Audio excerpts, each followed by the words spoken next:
नमस्कार मित्रों, मैं नीरज आर्य। मित्रों, आपने बहुत से लोगों को कहते हुए सुना होगा कि आर्य समाज हिंदू विरोधी है, आर्य समाज मूर्ति पूजा नहीं करता, आर्य समाज श्री राम श्री कृष्ण को नहीं मानता। बल्कि बहुत से लोग तो ये भी कह देते हैं कि आर्य समाज नास्तिकों का मत है। तो आइए आज हम इस मानसिकता को दूर कर देते हैं। बस आप लोगों ने मेरी इस वीडियो को पूरा देखना है, अंत तक देखना है और ठीक ठीक विचार करके सही और गलत का निर्णय आप लोगों ने खुद ही लेना है। उससे पहले अगर आपने हमारे चैनल को सब्सक्राइब नहीं किया है तो सब्सक्राइब करें, बेल आइकन के बटन को दबाना ना भूलें, लाइक शेयर कमेंट जरूर करें। आर्य समाज ये नहीं मानता कि श्री कृष्ण जी माखन चोर थे क्योंकि उनके खुद के घर में 10 लाख से अधिक गाय थीं। आर्य समाज ये नहीं मानता कि श्री कृष्ण गोपियों के कपड़े चुराया करते थे क्योंकि उन्होंने 12 वर्ष की आयु में वृंदावन छोड़ दिया था। और इसके अलावा आर्य समाज ये भी नहीं मानता कि श्री कृष्ण गोपियों के संग रास रचाते थे, राधा के संग प्रेम प्रसंग में लिप्त थे, दासियों के संग समागम करते थे, ईश्वर का अवतार थे। बल्कि आर्य समाज ये मानता है कि वे जन्म से लेकर 48 वर्ष तक ब्रह्मचारी थे। केवल एक स्त्री माता रुक्मणी के साथ विवाह करने के पश्चात उनके साथ विष्णु पर्वत पर उपमन्यु ऋषि के आश्रम में 12 वर्ष तक ब्रह्मचर्य तप करके अपने समान तेजस्वी पुत्र प्रद्युम्न को पैदा किया। योगेश्वर होने से वे नित्य ईश्वर की उपासना, प्राणायाम, संध्या, अग्निहोत्र आदि करते थे। अनेकों प्रकार की युद्ध कलाओं में दक्ष थे। उनका प्रिय शस्त्र सुदर्शन चक्र था। महान विचारक, अद्वितीय योद्धा थे। तो क्या ऐसा मानने से आर्य समाज हिंदू विरोधी हो सकता है? आर्य समाज रामचरितमानस के आधार पर यह नहीं मानता कि हनुमान जी बंदर थे और उन्होंने अपनी पूंछ में आग लगवा करके लंका को जला दिया था। बल्कि वाल्मीकि रामायण के आधार पर यह मानता है कि हनुमान जी दक्षिण भारत के क्षत्रिय शाखा जो वन में वास किया करती थी उसमें से अखंड ब्रह्मचारी, महाबली, व्याकरण के धुरंधर विद्वान, वेदों के ज्ञाता थे। तो क्या ऐसा मानने से आर्य समाज हिंदू विरोधी हो गया? आर्य समाज अग्नि, ब्रह्मवैवर्त, मार्कंडे, भागवत आदि 18 नए पुराणों को नहीं मानता क्योंकि इनमें परस्पर विरोधाभास है। देवी देवताओं के बारे में अभद्र अश्लील कथाएं वर्णित हैं। अपने अपने देवी देवताओं की स्तुति और अन्य देवी देवताओं की निंदा है जिन्हें महर्षि व्यासकृत माना जाता है। जबकि ये 18 के 18 पुराण स्वार्थी और पक्षपातियों के द्वारा, जिन्हें धर्म का खा गा भी नहीं आता था, उनके द्वारा रचे हुए कपोल कल्पित ग्रंथ हैं। आर्य समाज बल्कि ये मानता है कि चारों वेदों के 4 ब्राह्मण ग्रंथ ऐत्रेय, तैत्तिरीय, शतपथ, गोपथ को ही पुराण कहते हैं, जिनमें आश्वलायन, याज्ञवल्क्य, जैमिनी ऋषिकाओं का प्रमाणिक इतिहास है।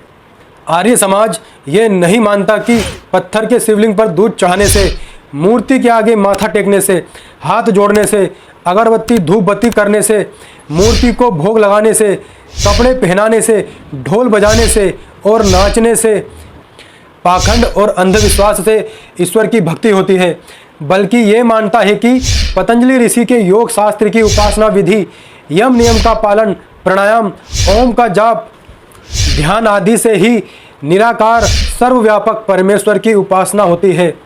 इसी विधि से हमारे पूर्वज ऋषि मुनि दुर्गा, राम, कृष्ण, सीता, सावित्री, शिव, हनुमान आदि उपासना किया करते थे। सो हमें भी ऐसे ही करनी चाहिए। आर्य समाज ये भी नहीं मानता कि तीर्थ यात्राएं करने से, गंगा स्नान करने से, पंडे पुजारियों को दान देने से, व्यर्थ के पाखंड करके धन, समय, ऊर्जा आदि व्यर्थ करने से मनोकामना पूरी होती है। बल्कि ये मानता है कि ऋषि परंपरा के अनुसार घर में अग्निहोत्र हवन करने से 33 कोटि यानी कि 33 प्रकार के देवी देवता, जिसमें 11 रुद्र, 8 वसु और 12 आदित्य यानी साल के 12 महीने, और इंद्र यानी जो आकाश में बिजली चमकती है, हवन यज्ञ करने से इन सभी देवी देवताओं की पुष्टि होती है, इन्हें ऊर्जा मिलती है, जिससे समय समय पर वर्षा होती है और वर्षा होने से औषधियों का पोषण होता है, फल फूल, शाक सब्जी, अन्न की वृद्धि होती है और शुद्धता होती है। ऐसा एक यज्ञ करने से हजारों मनुष्यों का उपकार होता है। जैसा कि गीता में कहा गया है, एक यज्ञ में ही भरपूर पुण्य मिलता है।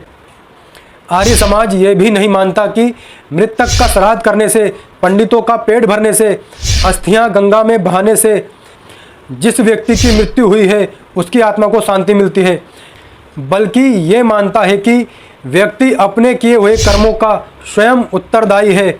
सबका दाह संस्कार नर मेघ यज्ञ करने के बाद घर में वायु शुद्धि हेतु हवन करवाना चाहिए। उसके बाद मृतक की अस्थियों को जल में डालने की बजाय किसी खेत में खाद के रूप में प्रयोग करना चाहिए। इसके बाद मृतक के लिए शेष कुछ भी नहीं करना चाहिए। आर्य समाज विवेकानंद और उसके रामकृष्ण मठ की सेक्युलर विचारधारा को नहीं मानता। आर्य समाज नहीं मानता कि मांस खाने वाला और दूसरों को मांस खाने का सुझाव देने वाला विवेकानंद कोई सन्यासी था। आर्य समाज नहीं मानता कि उसने अमेरिका में भाषण देने के सिवाय कभी गौरक्षा पर बात की हो, कभी धर्म परिवर्तन रोकने का प्रयास किया हो, कभी स्वतंत्रता के लिए कुछ किया हो, कभी स्त्री शिक्षा के लिए कुछ किया हो, कभी कॉन्वेंट स्कूलों के स्थान पर गुरुकुलीय शिक्षा की बात की हो, कभी किसी मौलवी या पादरी से शास्त्रार्थ करके अपने वैदिक धर्म को श्रेष्ठ सिद्ध किया हो। बल्कि आर्य समाज ये मानता है कि वेद के आधार पर ब्रह्मचर्य और शाकाहार का पालन और प्रचार करने वाले दयानंद जी ने ही हिंदू समाज का उद्धार किया, गौ रक्षा हेतु आंदोलन किया, स्त्री शिक्षा आरंभ करवाई, धर्म परिवर्तन को रोक उल्टा शुद्धि चक्र चलाया, स्वतंत्रता हेतु युवा तैयार किए, कॉन्वेंट शिक्षा समाप्त कर वैदिक गुरुकुल खोलने का प्रयास किया, मौलवियों पादरियों से शास्त्रार्थ करके उनको धूल चटाई और हिंदुओं के मुर्दा शरीरों में गर्म रक्त का संचार किया। तो क्या ऐसा करने से आर्य समाज हिंदू विरोधी हो गया? नहीं, बल्कि आर्य समाज तो हिंदू रक्षक है, धर्म का रक्षक है, राष्ट्र का रक्षक है। आर्य समाज कोई संस्था नहीं है, बल्कि एक ऐसा क्रांतिकारी संगठन है जो प्रत्येक मनुष्य को मानसिक गुलामी से छुड़ाकर सत्य का बोध करवाता है, एक ईश्वर का बोध करवाता है। अगर आपको हमारे द्वारा दी गई जानकारी अच्छी लगी हो तो इसे आगे शेयर करें। जय श्री राम। मेरे साथ बोली सत्य सनातन वैदिक धर्म की जय। जय हिंद, वंदे मातरम।